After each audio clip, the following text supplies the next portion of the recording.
இன்றைக்கி புரட்டாசி சனிக்கிழமை. பெருமாளை பற்றி சிறு சிறு செய்திகளை தான் இன்றைக்கி பார்க்க போகிறோம். சுப்ரபாதம் கேட்டு மகிழ்பவர். திருப்பதி மூலவர் போலவே வெள்ளியாலான இன்னொரு பெருமாள் சிலை 6ஆம் நூற்றாண்டில் உருவாக்கப்பட்டது. இதை செய்தவர் சமவை என்னும் பல்லவரசி.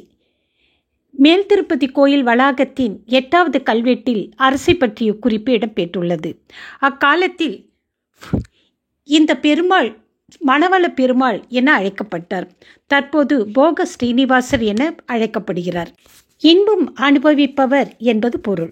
சைன மண்டபத்தில் பட்டு மெத்தையோடு இருக்கும் இவரே வெள்ளி ஊஞ்சலில் தொங்கி தினமும் அதிகாலையில் சுப்ரபாதம் கேட்டு கண்விழிக்கிறார். 30,000 பவுண்ட் காணிக்கை. தனது ஆட்சி காலத்தில் வெங்கடேச பெருமாளை தரிசிக்க 7 முறை வந்தவர் விஜயநகர மன்னர் கிருஷ்ணதேவராயர். விஜயநகர ஆட்சியில் 1509 முதல் 1529 வரை 20 ஆண்டுகள் ஆட்சி செய்தவர் இவர். ஒவ்வொரு முறையும் ஏராளமான தங்கம், நவரத்தினம், ஆபரணம் என காணிக்கை செலுத்தினார். உதயகிரி கோட்டையை கைப்பற்றிய போது வெற்றியை கொண்டாடும் விதத்தில் ஏழுமலையானுக்கு 30,000 பவுன்களால் கனக அபிஷேகம் செய்து நன்றி தெரிவித்தார். அன்னமிட்ட பத்மாவதி தாயார். ஆந்திராவில் கடப்பா மாவட்டத்திலுள்ள தலபாக்கம் என்னும் கிராமத்தில் 600 ஆண்டுகளுக்கு முன் வாழ்ந்தவர் அன்னமாச்சாரியார். இவர் பசியால் வாடிய போது பத்மாவதி தாயாரை நேரில் காட்சியளித்து உணவளித்தார். அதற்கு நன்றி கடனாக 16 முதல் 80 வயது வரை திருப்பதி பெருமாள் மீது 32,000 பாடல்களை பாடி மக்களிடையே பக்தியை பரப்பினார். தெலுங்கில் உள்ள இவரது பாடல் செப்பு தகட்டில் பொறிக்கப்பட்டு கோயிலில் பாதுகாக்கப்படுகிறது. நினைத்தது நடக்க விரதம் இருங்க. திருப்பதி வெங்கடேச பெருமாள் கோயிலை கட்டிய மன்னர் தொண்டைமான் சக்கரவர்த்தி. இவர் தினமும் சுவாமியை தங்க தாமரை மலர்களால் வழிபட்டு வந்தார். ஒரு நாள் பெருமாள் முன் மண்மலர்கள் சிதறி கிடக்க கண்டார். இதற்கு காரணமானவர் யார் என பெருமாளிடம் கேட்டார். குருவ கிராமத்தில் இருக்கும் பீமன் என்னும் குயவனே இதற்கு காரணம். சனிக்கிழமை விரதம் இருக்கும் அவன் தினமும் பணியை தொடங்கும் முன் மண்மலர்களால் எனக்கு அர்ச்சனை செய்வான். அவனுடைய பக்தியை உலகறிய செய்ய இந்த மண்மலர்களையும் ஏற்று அருள் புரிந்தேன் என அசிரீரி கேட்டது. பணத்தை விட பக்தியே அவசியம் என்பதை இந்த சம்பவம் மூலம் ஏழுமலையான் உணர்த்தினார். புரட்டாசி சனி நாளில் விரதம் இருந்து திருப்பதி பெருமாளை வழிபட்டால் நினைத்தது நிறைவேறும். ஊருக்கு உபதேசித்த உத்தமர். திருச்சி ஸ்ரீரங்கத்தில் இருந்து குருநாதரிடம் உபதேசம் பெற வந்த ராமானுஜர் சிவகங்கை மாவட்டத்தில் உள்ள திருக்கோட்டியூர் நம்பியின் வீட்டின் முன் நின்றார். யார் நீ என நம்பிகள் கேட்க, நான் ராமானுஜன் வந்திருக்கிறேன் என்றார். வீட்டுக்குள் இருந்தபடியே நம்பி, நான் செத்துவாய் என்றார். விபரம் புரியாத ராமானுஜரும் அங்கிருந்து ஸ்ரீரங்கத்திற்கு புறப்பட்டார். இப்படி 17 முறை வந்தும் இதே பதில் கிடைத்தது.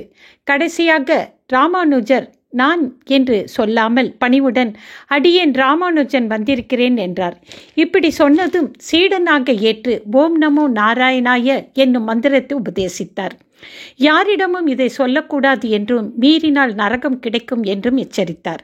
ஆனால் ராமானுஜர் திருக்கோஷ்டியூர் கோயில் விமானத்தின் மீதேறி ஊரறிய சத்தமாக மந்திரத்தை சொன்னார்.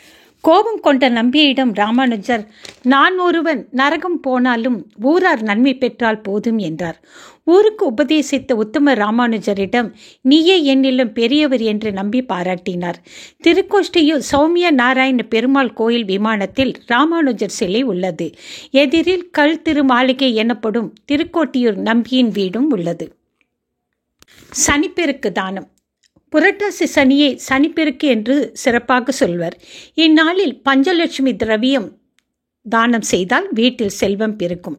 பால், தேன், தாமரை, தானியம், நாணயம் ஆகியவற்றை பஞ்சலட்சுமி திரவியம் என சொல்வர். இவற்றை புரட்டாசி சனியன்று தானம் அளிக்க லக்ஷ்மி மனம் குளிர்வாள். பாலை குழந்தைகளுக்கும், தாமரையை கோயில் வழிபாட்டிற்கும், தேனை பெண்களுக்கும், தானியத்தை பறவைகளுக்கும், நாணயத்தை ஏழைகளுக்கும் தானமாக தர வேண்டும். பிள்ளைகள் பெற்றோர் மீது அன்பும் பண்பும் கொண்டவர்களாக இருப்பதற்கு ஒரு ஸ்லோகம். சுக்ராச்சாரியார் அசுர மன்னர் மகாபலிக்காக விஸ்வஜித் யாகத்தை நடத்தினார். அதன் பயனாக ஹோமகுண்டத்தில் இருந்து தேர், வில், அம்புரா துணி, பலவித கவசங்கள் கிடைத்தன. அவற்றுடன் புறப்பட்ட மகாபலி தேவலோகத்தை சூறையாடினான். தேவர்கள் அஞ்சி ஓடினர். தேவர்களின் தாய் அதிதி தன் பிள்ளைகளின் நிலை கண்டு வருந்தினாள். விஷ்ணுவை சரணடைந்து யக்ஞேச யக்ஞ பூஷாச்சுத தீர்த்து பாத தீர்த்து ஸ்ரவக ஸ்ரவண மங்கள நாமதேயா என்று ஸ்லோகம் சொல்லி வழிபட்டாள்.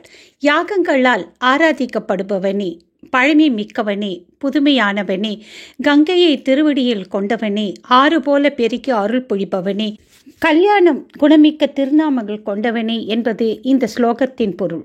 அதிதி தேவியின் வயிற்றில் வாமன மூர்த்தியாக அவதரித்த மகாவிஷ்ணு தேவர்களை அசுர மன்னரான மகாபலியிடம் இருந்து காப்பாற்றினார். அதிதி ஜபித்த இந்த ஸ்லோகத்தை சொன்னால் பிள்ளைகள் பெற்றோர் மீது அன்பும் பண்பும் கொண்டவர்களாக இருப்பர் என்பது ஐதீகம். ஓம் நமோ நாராயணாய் நமக. ஓம் நமோ நாராயணாய் நமக. நன்றி, வணக்கம். இந்த சேனலுக்கு புதுசாக இருந்தீங்கன்னா முதல் வேலையாக இந்த சேனலை சப்ஸ்கிரைப் செய்யுங்கள்.